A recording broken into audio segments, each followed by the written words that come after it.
Brexit talks will be ramped up a notch today as Boris Johnson goes head-to-head with the President of the European Commission to take stock of the negotiations. The Prime Minister will speak with Ursula von der Leyen later today to discuss the state of play in the deadlocked trade talks.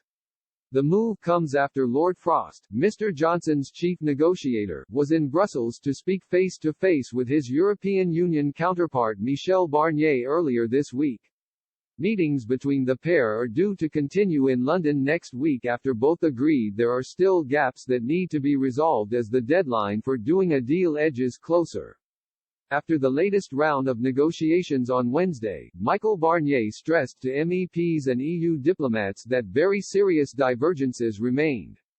The main issues continue to be the level playing field, which aimed at preventing unfair competition on areas including state subsidies, fisheries policy and the governance of any deal. Talking to Express this morning, a Whitehall source toned down any prospect of a deal from today's events but stressed that common patterns were being investigated across several issues. Lord Frost previously said progress had been made during 2 weeks of intensive talks but wide divergences remain on some core issues, whilst British Prime Minister Boris Johnson said on Friday he hoped a post-Brexit trade deal with the European Union could be agreed. However, several EU sources stressed any progress which had been made by both sides in talks had been reversed and not moved forward. They stressed UK negotiators in Brussels seemed to put their foot on the brake.